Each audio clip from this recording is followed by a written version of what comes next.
Hi, everybody.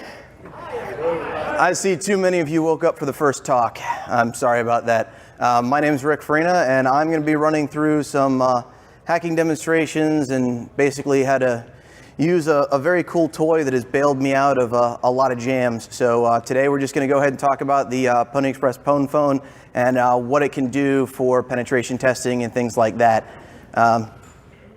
Without too much to hide from you all, doing 8 demos, and I've got 600 slides to get through, so we're all going to just pop through this as fast as possible.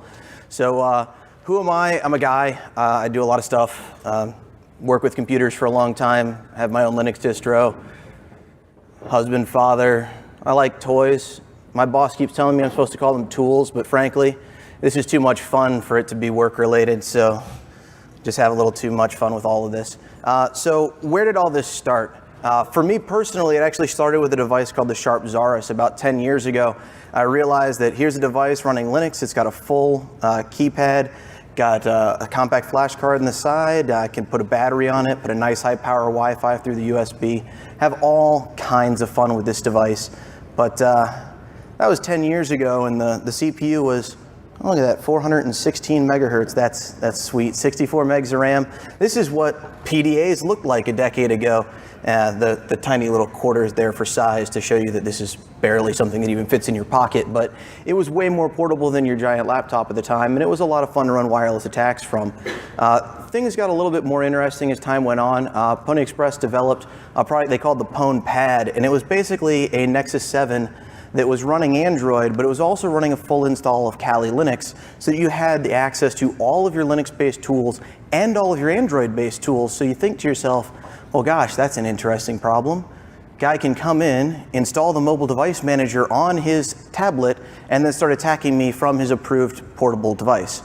Super helpful. I thought it was kind of neat. And so really, who needs a computer these days? Honestly, I find that the tablets and whatnot really do the job quite well, mostly because at several points in my career, my laptop has decided to go out to lunch, and the only thing I had with me was my cell phone, and I was still able to do my job. So granted, it's a lot slower to type, but it is still pretty cool to be able to do stuff like that. So today, instead of the pad, we're going to be talking about the phone. This is one of the newer tools that we've got in the arsenal. This is a Nexus 5 phone, USB support, all kinds of fun things right on the device, and we're basically going to be just goofing around with it for a while. I've never given this talk at all. I wrote most of the demos last night and most of the slides this morning, so I have no idea how long this is going to take, which is why I've got my timer right up front. He's going to tell me when I've gone over my time, which is perfect. So I really hate slides. Any questions? I sense that some of you already feel that you're in the wrong place. Yeah, that's not a problem, actually. So what we're going to do, we're going to just jump right out of this stupid, boring presentation, and we're going to look at what's going on my phone. I'm going to take this, we're going to orient it like this.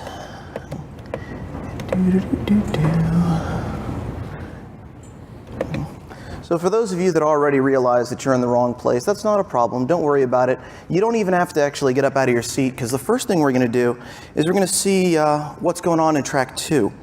So I'm going to open up our tool set here, and we're going to find SDR Touch. What SDR Touch is a Android app that controls this little dongle right here, which is a Realtek RTL SDR, and it can simply tune through the frequency set. Screen resolution's not the best, but you can kind of see what we're doing here. Let me turn this guy to the side to make him a little bigger.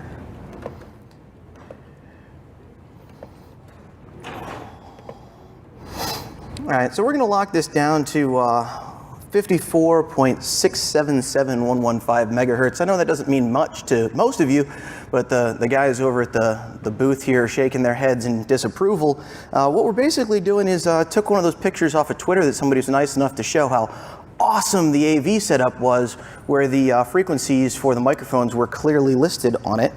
And then we're just going to start decoding audio and see what we get. So hopefully Eric's gotten started, and we can see what he's doing. In. Over the larger plot, remember most of your coverage is actually in that last few degrees of the antenna pattern. That come over pretty well? That's what you see at 1,000 meters. So should I just keep playing this, or do you guys want me to keep talking? Now, what happens? I don't really care what you want. Come on. Look at me. I'm just a kid in a candy store. But let's be honest, these RTL SDRs, they're only listen-only devices. They're not very exciting. Now, what we could do instead is pop this hack RF in place and start transmitting over the same frequency. It's simple FM, shouldn't be too difficult. Does anybody think that his audience would appreciate a Rickroll? I think they would too, but because they're recording it, I'm going to decide to be really polite about that and not do it. Sorry. I know, I'm ruining it already. All the fun is just taken out of it when I do these things. Okay, so in addition to the fun that you can have with the Android applications and RTL SDR, we've also got some interesting Bluetooth attacks that we can go through here.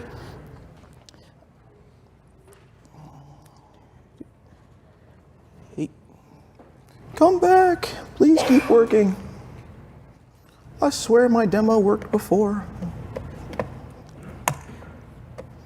Yeah, already connected. You don't look already connected.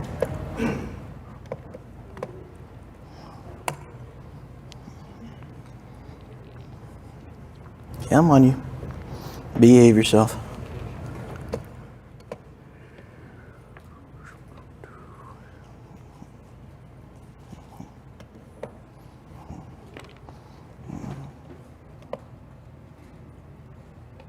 Oh, boo.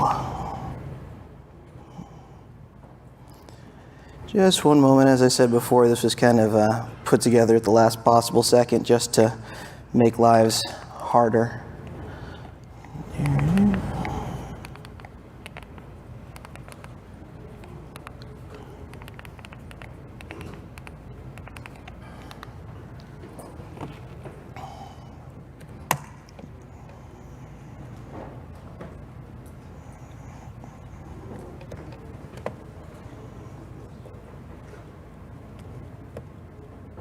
I mean, you rejected my shell command. What's wrong with you?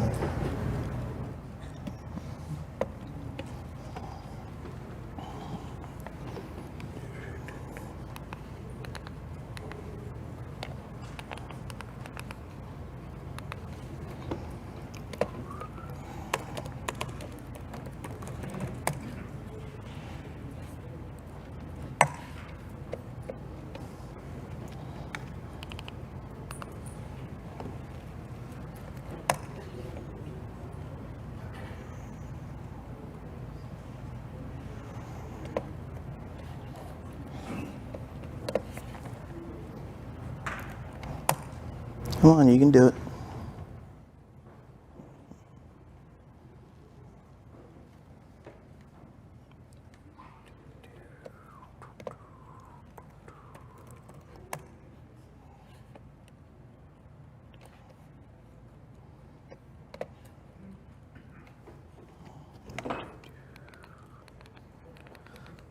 Apologize for technical difficulties. You're welcome to laugh as though this was one of the jokes.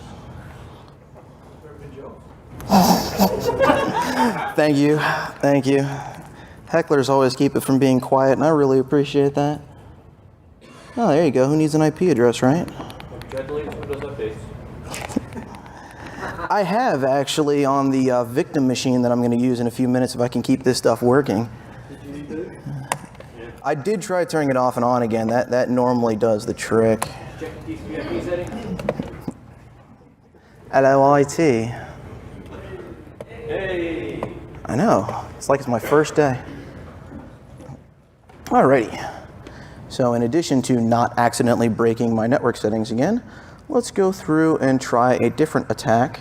So we're going to move over to the Bluetooth attack suite. And we're going to run something called Bluetooth scan, which is apparently deciding that it doesn't like me at all. How's my USB hub doing? Better now. Boop.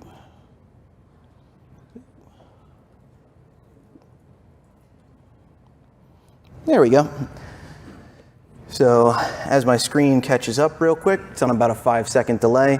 Here is Bluetooth device scanning right from the device. We've got a simple high-power Bluetooth plugged in, and it's going to go through and start scanning and find people's laptops and things like that. The most entertaining thing I found while I was prepping this is there's apparently a Mac somewhere called Admin's Mini Mac or something.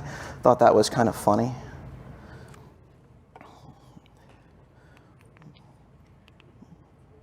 We can do a real quick Bluetooth scan, start finding devices, and hopefully see something entertaining, although mostly it looks like my phone running out of power, so we'll keep going so that I don't completely run out of demo.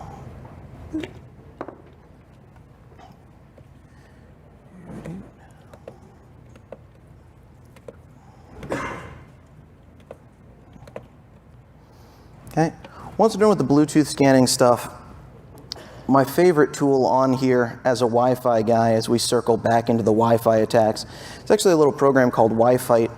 What Wi-Fi does, as soon as I actually plug in a wireless card for it,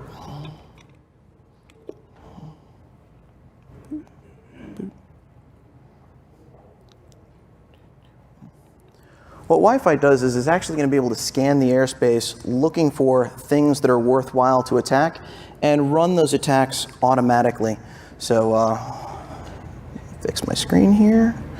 There we go. So it's going to give me a list of different wireless devices that are attached to my phone here. We're going to start with WLAN 1, which is the high power external, and we're just going to go through and tell it to start the monkey business.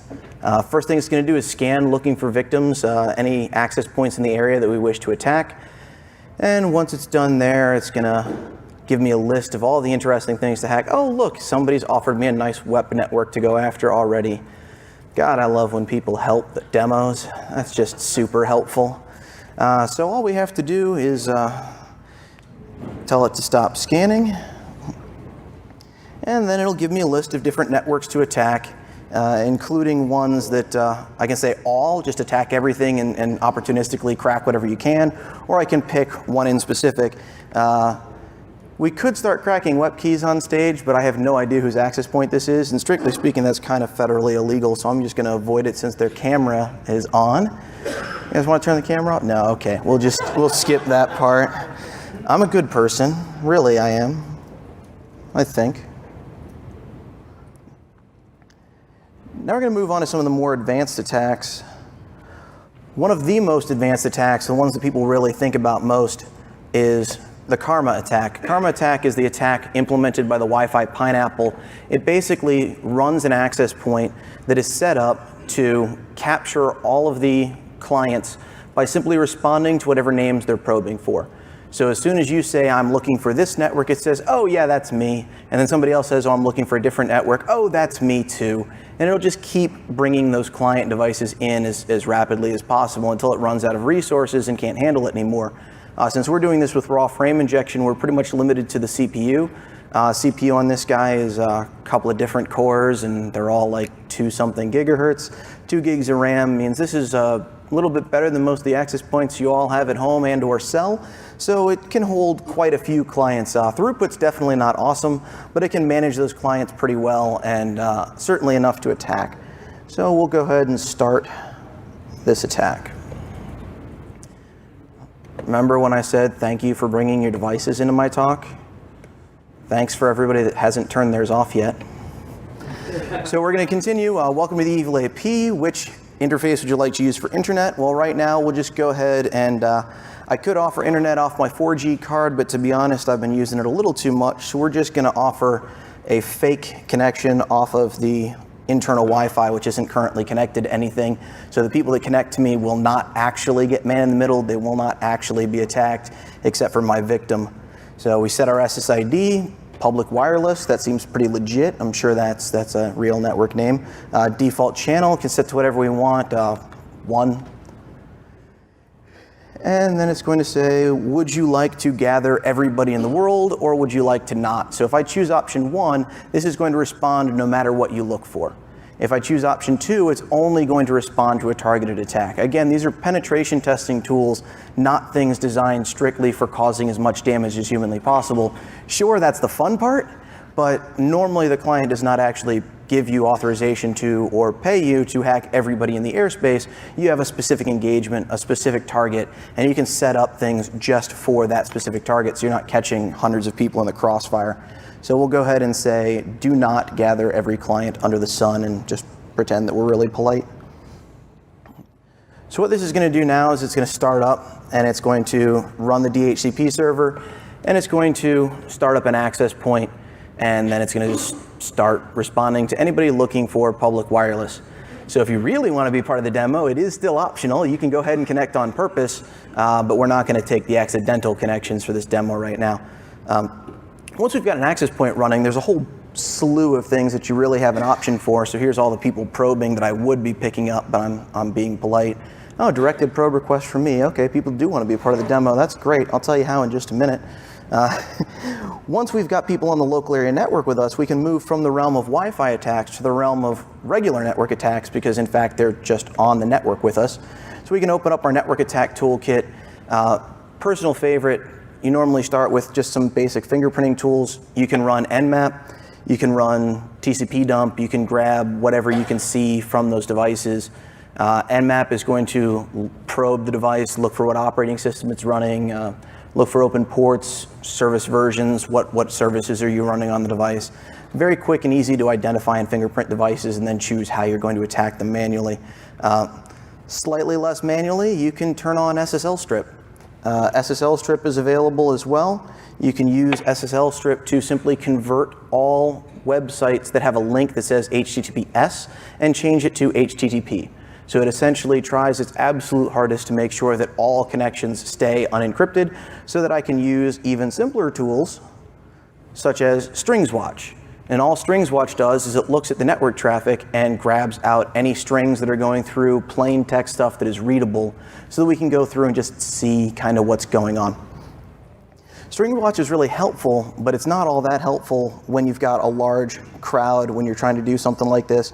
So what I normally switch over to would be something like dsniff or ettercap.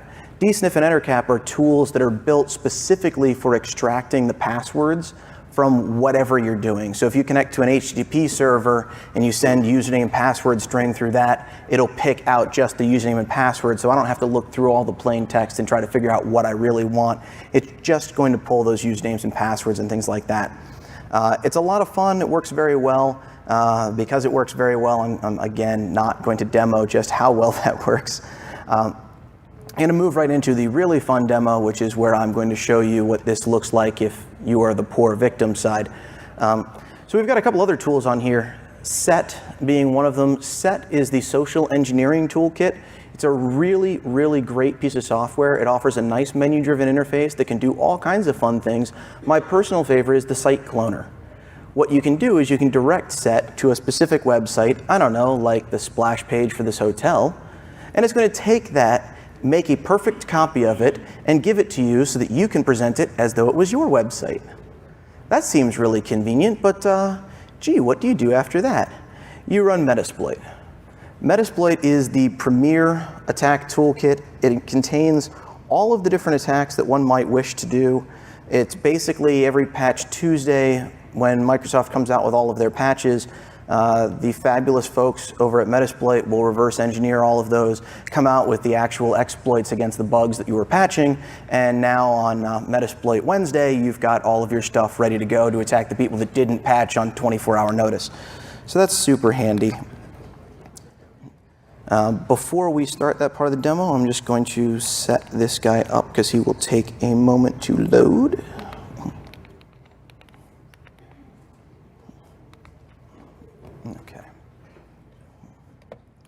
All right, so what are we actually going to do with Metasploit? Metasploit is a very command line driven, slightly esoteric to use, beautiful bit of arcane magic. That said, I could be typing up here the whole time, but then I can't tell how disapproved you all look because I can't type very quickly anymore. So instead, I've scripted out most of this stuff. So I'll show you what we're going to do. The first thing we're going to do is very simply, we're going to delete all of our temp files from before. We're going to run Metasploit with an RC file, which is a file that simply contains all of the commands that I want it to run. Okay. Flashbang is the file that Metasploit is going to run. The first thing it's going to do once Metasploit loads is it's going to start up something called browser auto pwn. Okay, so I've got a cloned version of the hotel's splash page, and then I'm going to start up something called browser auto pwn. It's going to listen on my local machine. It's going to set the port and the URI to whatever I feel like setting it to. It's going to set a reverse handler and a listener for incoming connections, and then in this case I'm going to set a match on MS-12.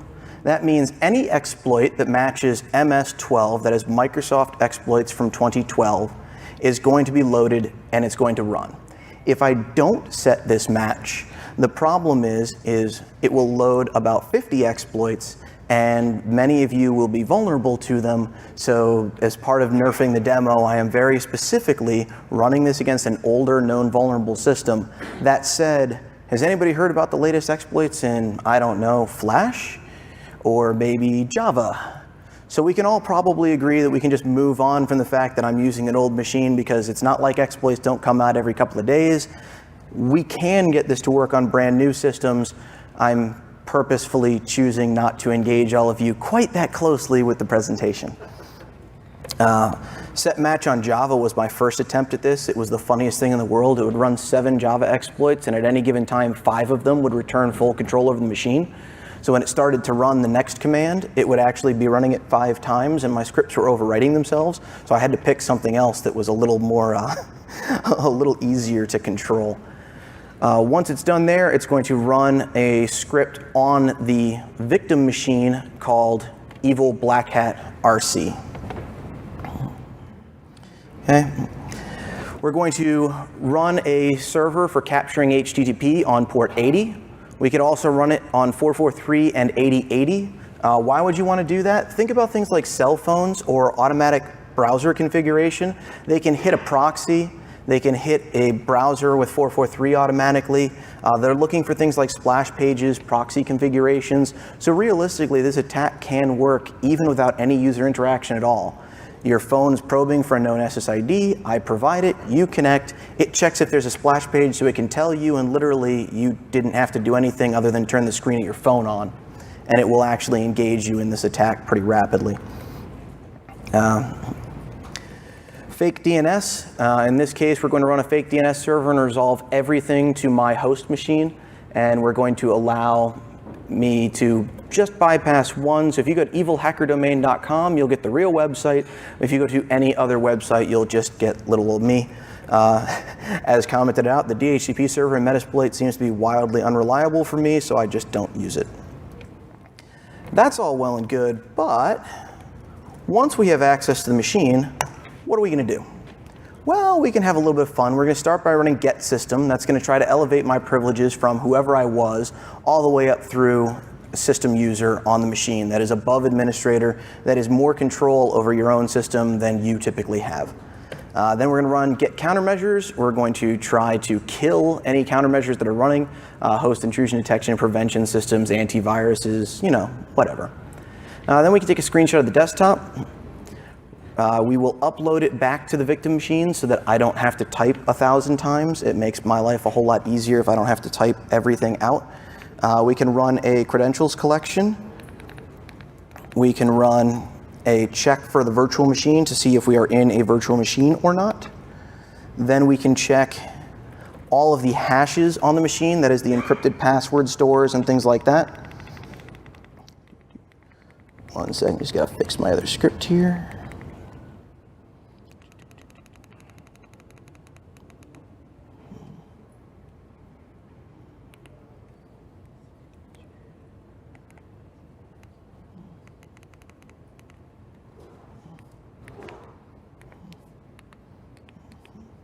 Yep.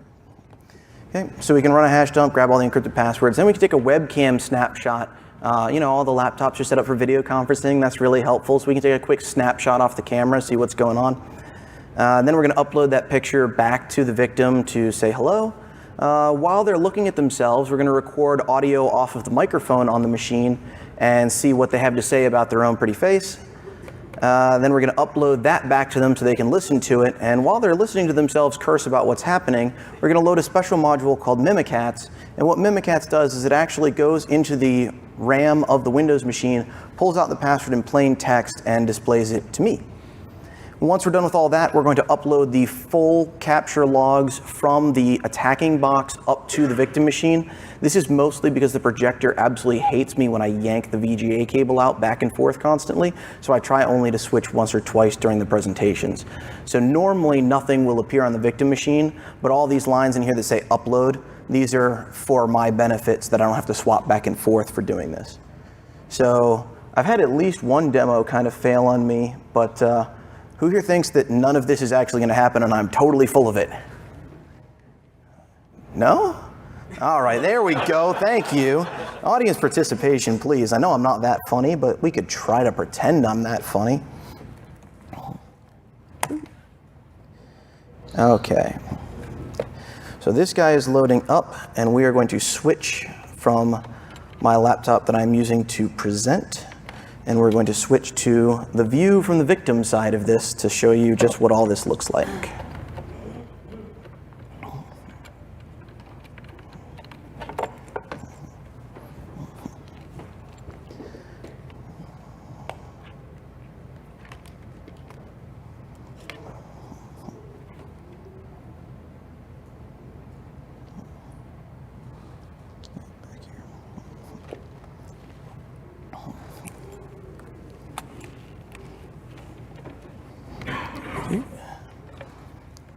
To be careful with my little victim here. She's a delicate flower. Let's see if we can get this guy to work. All right. So this is my victim machine. You can tell because it's got a sweet pink rainbow on it. I could not find any My Little Pony stickers when I was setting this thing up, so this was the best I could do. And what this device is literally the cheapest piece of junk that I could find at Walmart on the day that I needed a victim machine to demo from. The reason for buying an absolutely cheap piece of junk is not just because I'm a cheap SOB, but the fact is if I run this attack against a machine that's very quick, it's over so quickly I can't explain to you what's happening, and that's just no fun for anybody, right?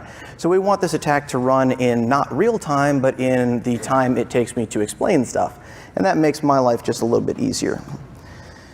Okie dokie. Just about ready here. So this machine is very simply a Windows machine set up to connect to my victim network on purpose. Again, we could run this as a standard Karma style attack where it will accept anything that I'm looking for, Panera Bread, ATT Wi-Fi, whatever. In this case, we've got public wireless that we're going to connect to, and we'll see just how terrible that all turns out to be.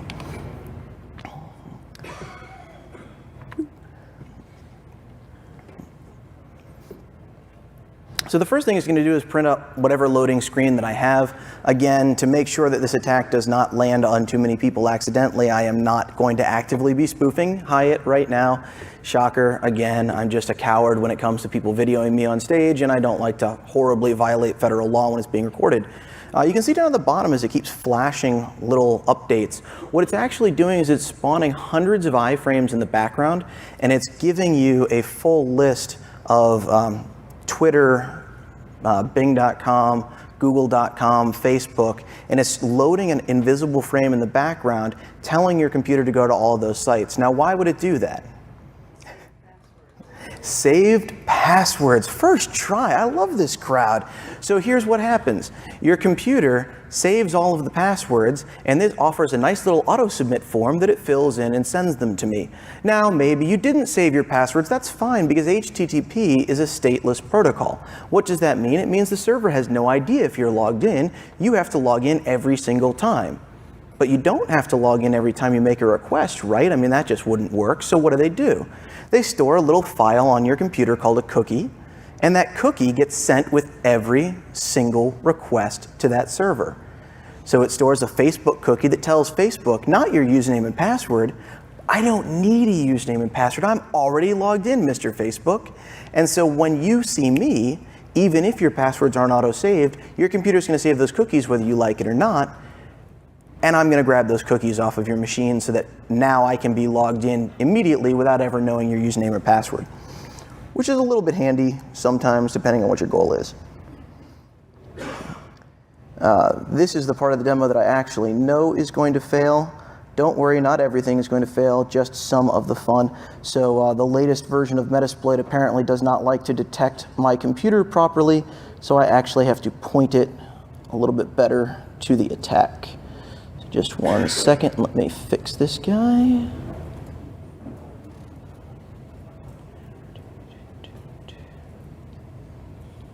Come on, tiny screen.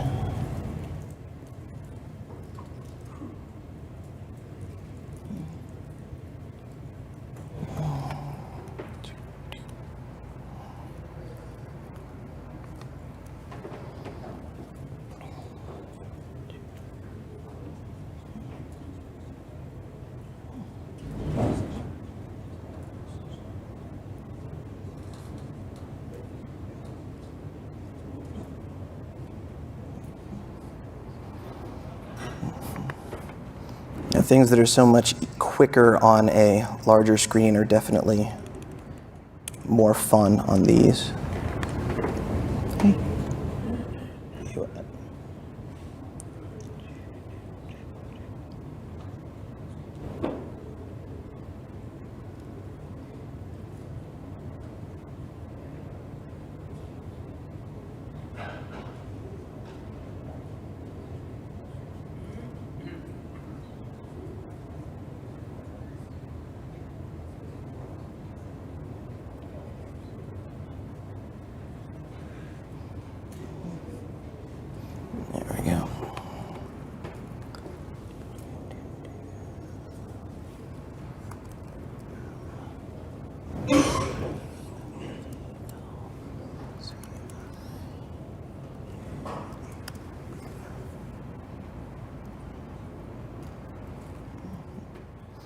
There we go. So because this box is a little bit older, Metasploit doesn't actually detect it properly, so I have to point it towards the specific exploit. What it normally does is it tries to detect what operating system you're running, and then it's going to go through and send you the correct exploit. Because this one's a little out of date, that doesn't work so hot anymore. Whoa.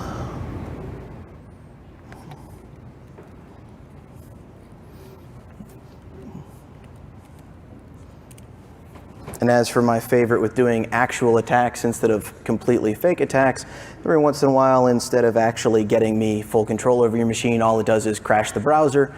Turns out that's about 20% of the time, but it seems to happen every time I'm doing this on stage. So first one is definitely a failure, and second one seems to be working quite nicely. So we'll give this guy just a second to do his horrible business. So right now it has already gotten a shell on my victim machine. Again, if I switch back and forth, it makes the poor video production really difficult, so I'm going to just give it a minute to do its thing. But what it's actually doing is it's got a shell on the machine and it's migrating out of the Internet Explorer process into another process, because Internet Explorer typically is, well, I'd say it's unstable when you exploit it, but the fact of the matter is it's kind of unstable to start with. So it's just going to go ahead and move into another process and then try to run my script and see how things go. So it is just migrating out right now, and just in time for Internet Explorer to crash. And if we are lucky, it is going to start running my auto run script in a second.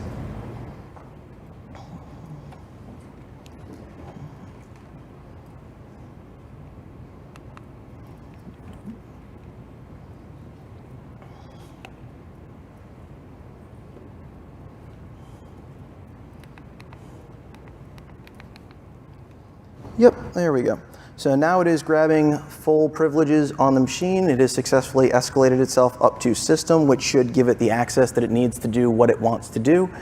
Now it is trying to kill the countermeasures on the system to see if it can, remove the Windows firewall and the antiviruses and things like that, just to give itself a little more headroom to work. Yeah, I normally do this in front of people who have little to no idea of what they're doing, so the explanations are typically a good bit longer. I could explain to you that antiviruses are meant to catch things like this, and that's why we have to kill them, but in fact, I just have to dance here while it does its thing very, very slowly. The very slowly part is my sweet little Atom netbook here. The phone can actually run the attack in about 30 seconds, but it's really hard to explain that quickly, even to a good audience, so we'll let it go through. So, okay, so it is checking my firewall, disabling it, taking a screenshot of my desktop. On this one, no, there isn't any antivirus. So now it is uploading stuff back to my desktop. And in just a second, we should have a nice, shiny desktop snapshot.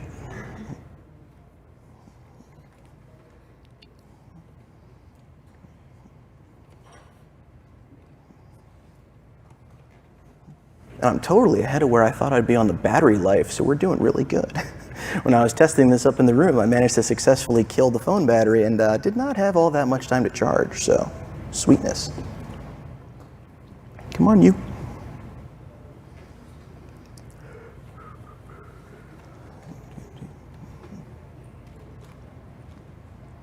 There we go. So here is the super secret file stolen by the hacker, and this is a screenshot of the desktop that was taken from the attacking machine and then uploaded back to the victim machine.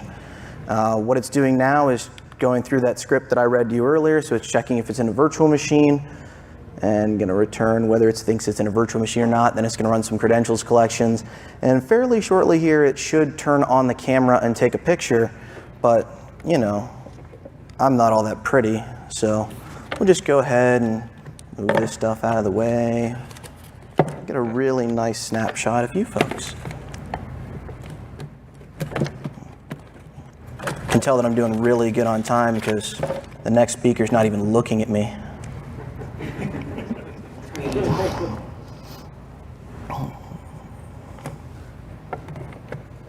Rich, while that's running, what's the recommended wireless adapter? Because I know that I've got.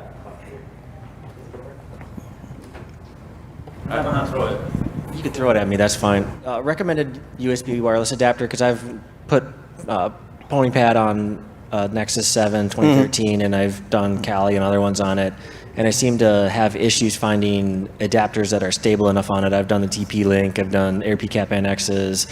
What's your recommended, and do you always recommend using external power sources as well with the OTG cables, or what? So right now I'm actually doing this with no external power, which is why everything lasts for about 2 hours and then it dies. Realistically speaking, if you can externally power everything, you just take an external USB hub and you power that hub, and that saves you huge amounts of time on the battery life.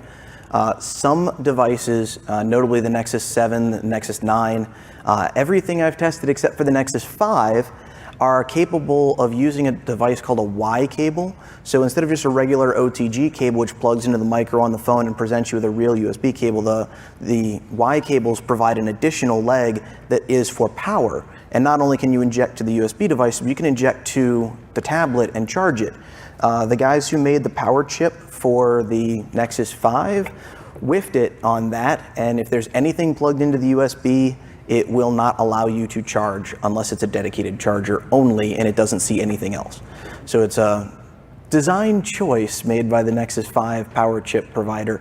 But you can still use a USB power source to power the external devices to save a lot of the battery. The phone can actually push out a shocking amount of power. I showed the HackRF, and you know, it's kind of funny to see something larger than the phone being powered by the phone, but you can actually take this phone and charge a tablet from it. It pushes out 650 milliamps, so it's a lot of power. I mean, I'm running an Ethernet and a wireless card, and I could still put the Bluetooth back on there and not run out of power budget. So not that I recommend having everything in the world plugged in drawing from your battery, but you totally can if you want to. As for the adapters, For the phones themselves and for the pads themselves, Pwnie Express specifically sells a kit that has the Ethernet that I'm using, the wireless card that I'm using, the Bluetooth that I'm using. They also list what they're on the site, so you don't have to buy the kit from Pwnie. You can just buy the kit. These Bluetooth devices are like 35 bucks. They're a Sena 100 USB.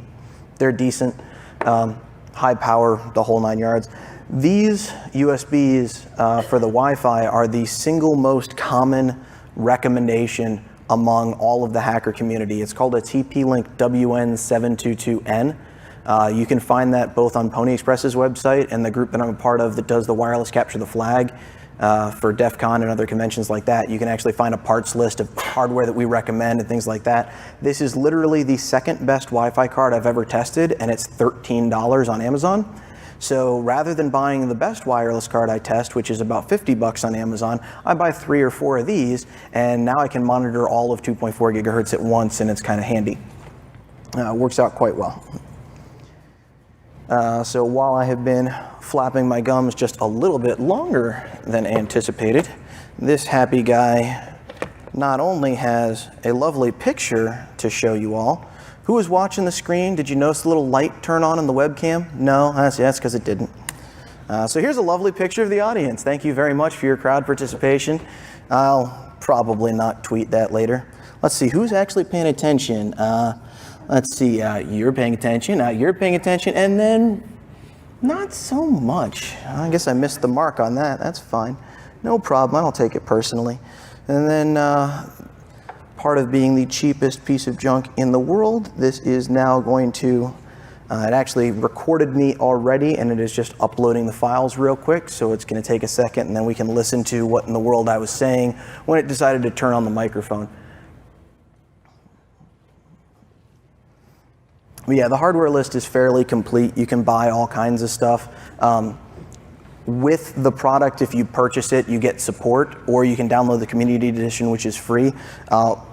We don't actually ship stuff like the RTL SDR because most of the customer base just doesn't need things like that. And honestly, we specifically haven't done anything all that special with it. We've got a bunch of little scripts and wrappers and stuff for all the other tools, but this just has nice Android software that you don't even need to use the Linux side of the house. You just load the Android app and you're good to go. So let's take a little listen to what in the world I was saying. Who was watching the screen? Did you notice the little light turn on in the webcam? No, that's because it didn't. So here's a lovely picture of the audience. Thank you very much. That's super quiet because this is the cheapest netbook known to man, but we have me flapping my gums in a WAV file, which is just super exciting for all of you who missed me flapping my gums the first time. Once it is completed, it's actually going to go through and take the entire log of all of the Metasploit Council output and dump it to the text file and drop it on the victim machine again, just to save me from trying to scroll back and forth on a tiny screen or things like that. So we've got a free little picture of a shell. It says, "I love shells," signed Egypt. Egypt is a wonderful person. We can go through, and here's the automatic setup that we talked about earlier, setting up all of the things that I showed you in the script. And then here is what happens when the user connects. Here is actually loading all of the domains, returning fake A records for Facebook.com, for eAcademy, Career Builder, LinkedIn, Google, blah, blah, blah, blah, blah. You kind of get the point. What you might not necessarily be getting the point on is all of the cookies that are actually in here, because it is not word wrapping.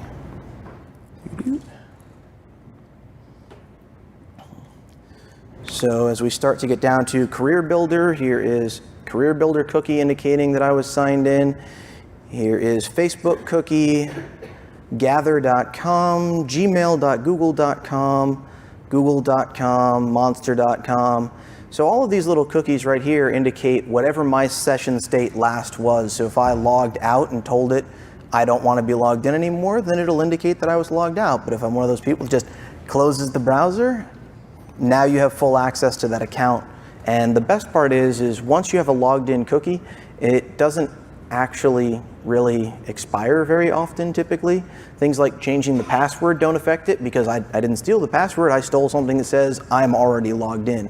The other thing you can do, since you have full control over the network connection, is you can actually fake the connection between the Facebook server and you and say, when you set this cookie next, set it to never expire so that you have a better cookie to steal for later. So here's just a whole stack of cookies that came off of my machine, which is just super wonderful. I don't actually use this machine, but if you want to comb through the video and steal some of these and see what's up, then be my guest.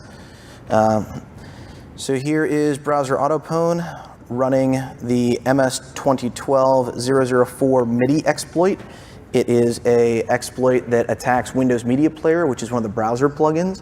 So you can attack anything that is connected to the browser in any way. So PDF viewers, Flash viewers, Java, things like that are pretty easy because the browser will actually tell you not just that they're installed, but what versions they're running and things like that, so you know exactly how to attack them. So sending the AutoPwn, and then here is actually getting into my session. So here is running command get system, got system via technique 1, so now it went from a user account to a system level account. Running get countermeasures, checking for countermeasures, killing anything it sees, checking Windows built-in firewall, optional but completely operational and turned on. Anyone know what Windows firewall blocks on the local area network? That's exactly the right answer. It blocks nothing at all, because otherwise file sharing and printing wouldn't work. And you really want file and printer sharing to work when you're on the network with me, right? I mean, that's important. Yeah, so it doesn't block anything. Checking the data execution policy, taking a picture of the desktop, uploading the picture of the desktop, checking if it's a VM, it appears to be a physical host. Credentials collection. Here's my administrator hashes and my user hash. Go ahead, feel free to crack those. Certainly won't stop you. I'll tell you what the password is in plain text in just a minute. Collecting tokens. Got the local service, network service, system, 0, and anonymous. So 0 is the user I'm logged in as, and then it elevates itself through system and local service to get to the full ability to take over the machine. So each one of these levels that it had to jump through actually creates a token. What a token is it's used on a network to tell other hosts who you are and that you have already authenticated, similar to a cookie. So when you log into a remote file server, you log in once and then it creates a token that you then pass back to that machine to say, oh no, it's me, I'm still ready to go. So by collecting those tokens that are already on the machine, anything that you're currently logged into, now I can pass that token and pretend to be on there. Okay, so I'm getting a kill, so we'll keep going because the next guy hasn't given me too much of a funny face yet, but he is paying attention to his watch now, that's good. So we run hash dump, obtain the boot key. So here's the hboot key using syskey. This is the key that Windows uses for full disk encryption. So what does full disk encryption encrypt when the system is running? Nothing that's in the RAM. It has to know how to decrypt the hard drive all the time, so it just kind of leaves the key to decrypt the hard drive in the RAM. So no problems there. Now we can decrypt the hard drive when the system's off later. Check the user keys, dump in the password hints. 0's password hint is this is a good password hint. That seems to be good. I like that. Dump the password hashes through an alternative mechanism just to make sure that it worked. Grab a webcam snapshot, upload the webcam snapshot, record room audio, upload room audio, load Mimikatz success, running wdigest as system, receiving credentials, and here we have NTLM, domain, victim, user, 0, password. This is a good password. In reality, that is a very good password, right? It's a very long password. Trying to crack that through both dictionary or brute force would be basically impossible. My last comment to all of you is please remove password from your lexicon. There is no such word. Password doesn't make any sense at all because it means that all of you come up with ridiculous, very complex passwords that you can't possibly remember, and you end up putting on sticky notes on the underside of your keyboard. Yes, we all know that you do that, and when you put them on the underside of your keyboard, it makes my life way too easy to break in, and it's boring. So, with that said, use passphrase. I personally like quotes from video games, songs, books, favorite authors. I'm not going to give you too much of the hint, but you get the idea. Words are easy to remember, sentences are easy to remember, and even if you have to change it with a fair amount of frequency, you can remember what's going on. So with that said, there's a Ninja on my tablet. Are there any questions?